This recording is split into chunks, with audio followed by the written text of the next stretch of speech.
Cobra Kai has done something that I've never seen before in any type of media. It has joined together multiple generations of fans and given them an amazing story with a rare, great ending to the overall series, and a story that spans over 40 years. When I was a wee lad, I saw a movie in theaters that changed my life. As a child of karate, earning all the way up to my green belt, don't be jealous, I know how cool I am, I was extremely excited to see the classic movie Karate Kid, starring Jaden Smith. And after seeing that and singing along with Justin Bieber, my dad showed me the original Karate Kid, and I'm like, it was fine. Hashtag not my Karate Kid. Dude, I'm from Detroit. 28 stab wounds. But I never ended up watching the following sequels to the original Karate Kid. I just wasn't interested. Until 2018. Because of the help of Barney Stinson... No offense to Ralph Macchio, but he ain't the Karate Kid. I couldn't agree with you more. Karate Kid was revived after almost 30 years in limbo as a YouTube original show focusing on the star pupil of Cobra Kai and antagonist of Karate Kid 1, Johnny Lawrence. And this show quickly became one of my favorite modern day running television shows, and eventually I showed my dad in a little fun reverse of the original, and we both became huge fans of the show. I even got him a DVD of the show alongside a Miyagi-Do headband. We're true fans, as you can tell. But this show was also the first show me and my sister watched in this house when we first moved in together. And I also started showing this show to my girlfriend. Shout out to the Converse Queen. And now I'm selling the very home that started with this corny but amazing show. This show has reached 3 generations in my family alone, and I know that's not where the limit ends. I can't think of any other show or movie that has kept and grown an audience of over 40 years and 3 generations, so in episode 2 of Goompty finally uploading a video for once, I wanted to take you through the journey of, in my opinion, the true Karate Kid. I'm ready for your lame ass karate this time. It's not lame ass karate. It's Cobra Kai. It's not enough. Few solid niggas left, but it's not enough. Few bitches that'll really step, but it's not enough. Say you bigger than myself, but it's not enough. I get on their ass. Yeah, somebody gotta do it. I made them niggas mad. Yeah, somebody gotta do it. I take the G-Pad. Yeah, watch a nigga do it. We survived outside, all from the music, nigga. Wow!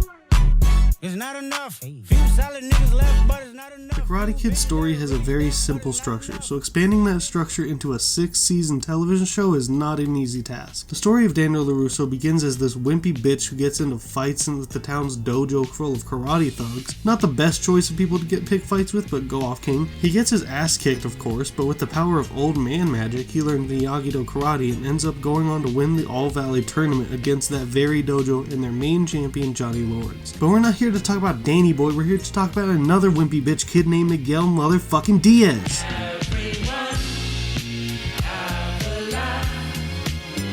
Similar to Daniel, he begins his journey just wanting a way to defend himself from the school bullies, and in a reflection of the original movie, Johnny defends him from the kids. Although it's because they threw Miguel into his car, but still. So when he seeks guidance and training in Johnny, he accepts, as mainly a way to find himself after losing everything after the loss against LaRusso. And as he begins training, he has his eyes set on this girl in school he likes, Sam. But there's one problem, she's dating his bully. Oh no. And also, there's so many more problems than just that one problem. And at a school party, the bullies beat down Miguel in the locker room after he tries standing up to them. Miguel's mom is furious with both of them because she didn't know he was training, but Johnny manages to convince her to let him continue because he's the only person in the world who hasn't given up on me. And I don't want to give up on him. I know I messed up big time. But if you let him come back... Hey guys, you know that billboard with that big ass dick on it? I guess Sam takes after her dad. I won't fail him again. Hey, Kyler. Why don't you shut the hell up and stop being such an asshole? Want another beatdown, Rhea? I'm ready for your lame ass karate this time. It's not lame ass karate. It's Cobra Kai.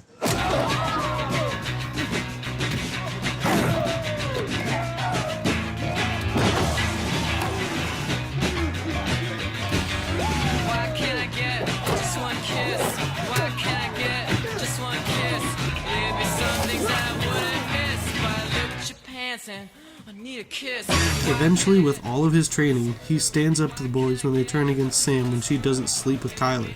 and Miguel kicks the shit out of every one of them. This turns everything around for Cobra Kai. Not only does Miguel now have the girl of his dreams, but Johnny finally has a home and purpose to his life. And now that he can easily fight off 3 high schoolers, they set their sights on the All-Valley tournament. The same tournament that Johnny lost over 30 years prior. But tension between Sam and Miguel after learning Sam was the daughter of Daniel... But tension between Sam and Miguel after learning Sam was the daughter of Daniel LaRusso and catching Sam with another man at the family dinner sent Miguel over the edge, and after having a little bit too much miracle potion, he accidentally punches Sam in the face, and she breaks up with him, obviously. And that was the night before the tournament. But now that the All-Valley is here, Miguel channels his anger into the fights and dominates his way all the way to the finals, where he meets Robbie Keane, the same man he tried to fight the night before. And after an attack from his friend and teammate Hawk in the semifinals, Robbie is entering this match with a dislocated shoulder, which Miguel targets and uses to his advantage, which allows him to beat Robbie and win the All-Valley tournament against Daniel LaRusso's student. This year's new champion, Miguel Diaz, and the Cobra Kai Dojo! This should be the most proud moment in Johnny and Miguel's life, and for the latter that's true. But Johnny disagrees with how his dojo won and punishes the kids right after the tournament. This seems like a complete over-exaggeration to the students, and after Johnny introduces the students to their new co-sensei and his former sensei John Kreese, Miguel finds the truth out about his sensei. Yeah, Robbie's my son. But that has nothing to do with how I run my dojo. It's also none of your damn business, do you understand? Yes, Sensei. But Sensei... But nothing. Get out. Knowing that the man who has seemingly taken everything except for the championship from Miguel was the son of the man who has acted like a father figure to him for so long affects Miguel, but as he tries to suppress that anger, Kreese feeds into that anger and allows Miguel to start turning more ruthless, even hitting a cheap shot on Hawk after learning he trashed Miyagi-Do dojo. Although Miguel feels as though he's doing the right thing for him and his dojo, Johnny sees himself in Miguel's actions and advises him to show mercy because he doesn't want Miguel to turn into what he has become.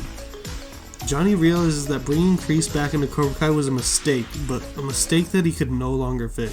The night before school comes back, Miguel's new girlfriend and Cobra Kai student, Tori, sees Miguel and Sam kissing at a party. This sends her into a rage, and on the first day of school she starts a fight with Sam.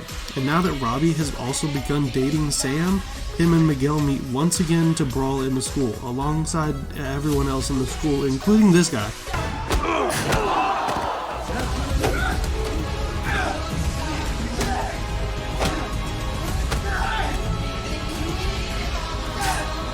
She doesn't want you, she loves me!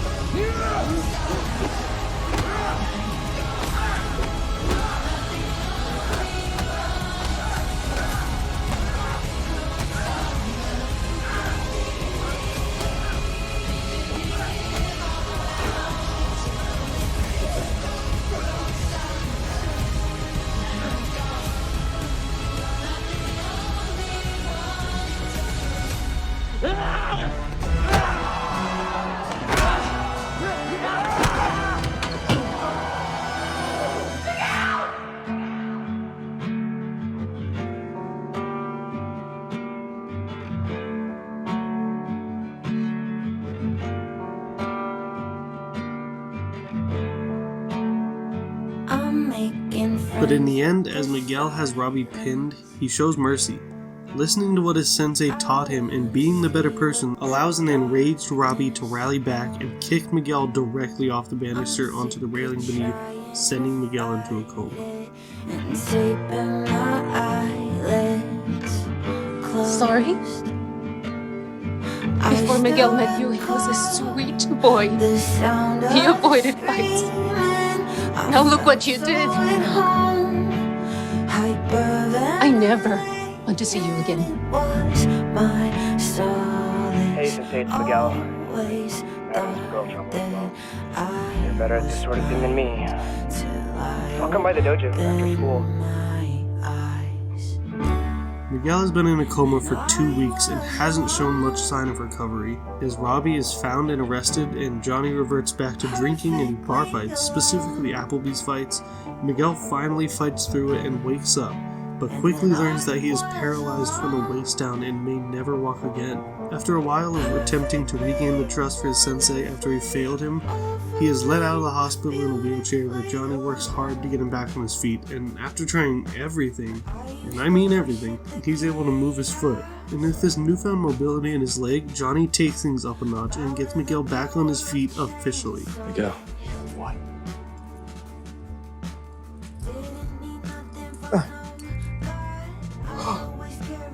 Am I doing it? You're doing it. Holy shit. You're doing it! Thank you. No, thank you. But after finally returning to school, he is appalled to learn what Cobra Kai has become.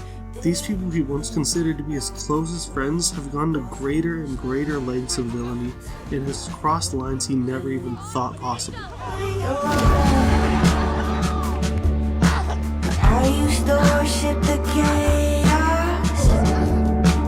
So he joins Johnny in starting a new dojo called Kflay. Now, aside from the name and the students and dojo itself, Welcome to Eagle Fang Karate.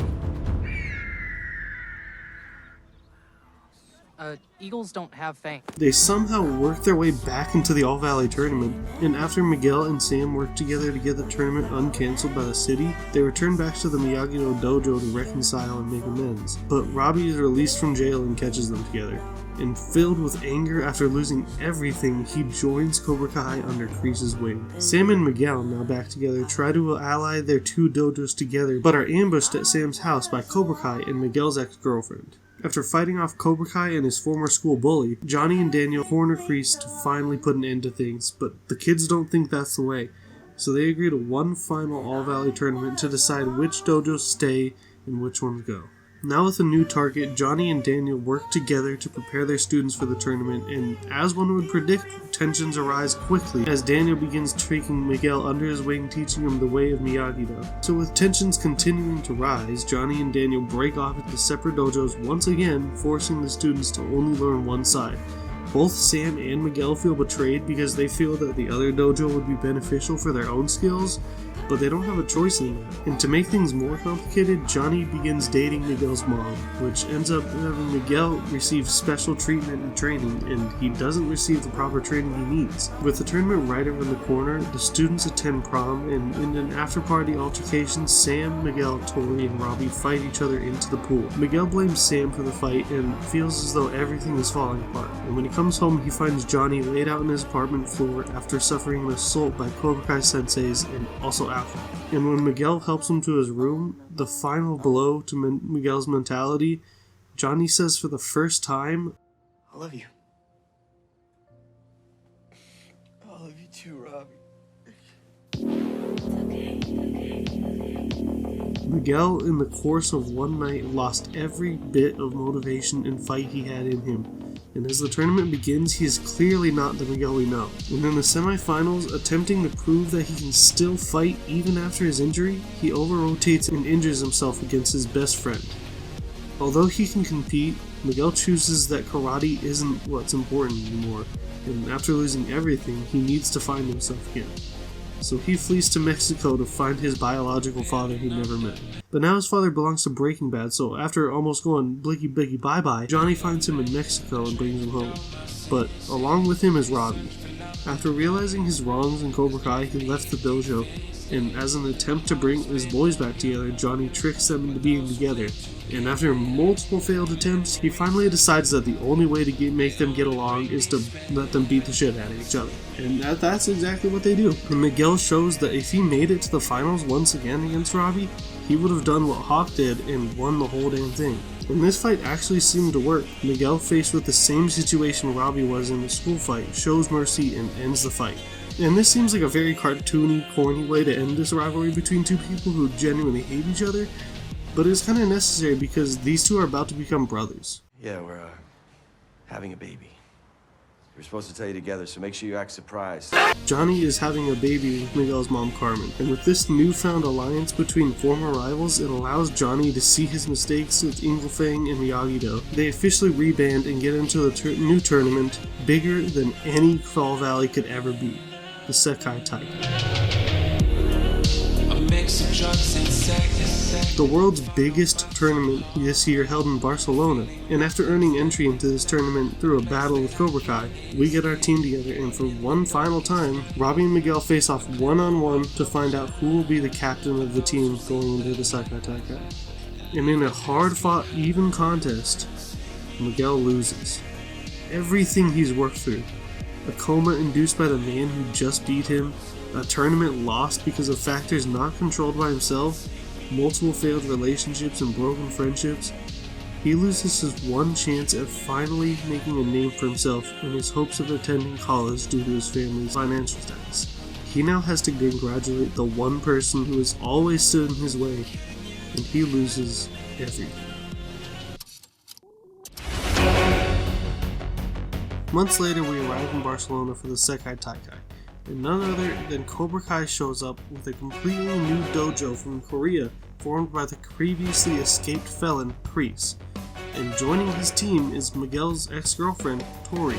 Alongside Cobra Kai, there is also a new dojo that completely dominates the tournament early on, the Iron Dragons, led by Terry Silver, the other former Cobra Kai sensei who is also a recently escaped felon.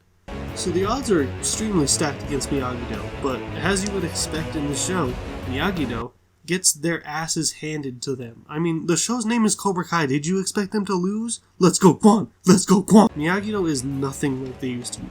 They're oftentimes outnumbered and overpowered by the new dojos, and they're slowly falling apart. Backstage, tensions rise as the team blames Johnny and Daniel for their loss, as even now they can't stop fighting and it's causing a rift between the team.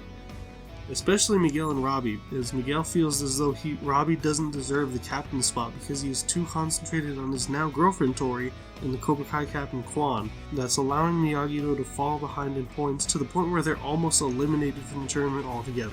That is until Miguel shows everyone that he is him and solos the entire fucking tournament, winning Miyagi-Do their first challenge. But that high is quickly dismantled as Miguel and Johnny have to rush back to America after receiving a call about complications with Carmen's pregnancy.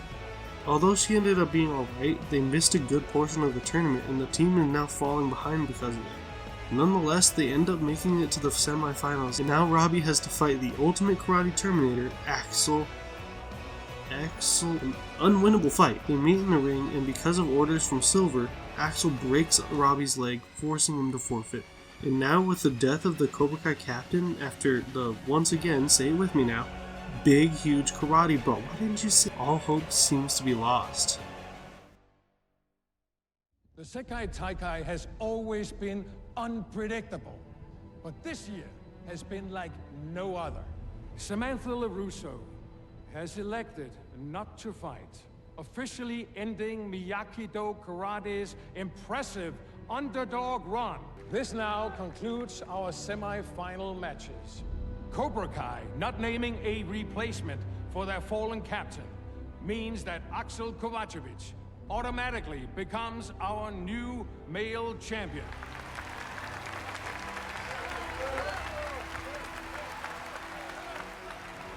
However, Cobra Kai has named a replacement. Joining Tori Nichols on Team Cobra Kai will be Miguel Diaz!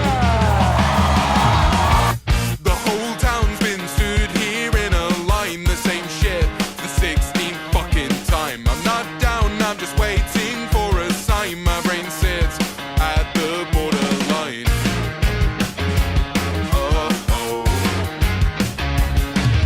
We all get our asses handed to us sometimes, and there's gonna be more where that came from, I guarantee you. On and off the mat. But I've never known anyone who could take a shit kicking and fight back harder like you.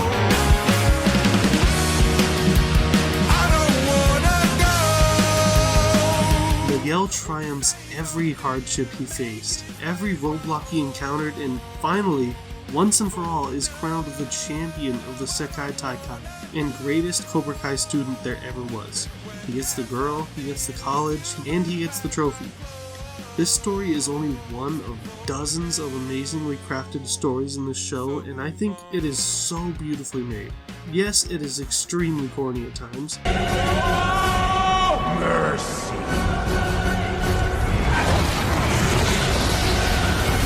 But through all the bad lines and slow motion lies a great story about overcoming the odds no matter what you have to face, and that's always what Cobra Kai and Karate Kid has been about. And with the upcoming Karate Kid Legends movie, there is no telling how long this series and world will grow to be. And it just goes to show that no matter what happens, Cobra Kai never dies.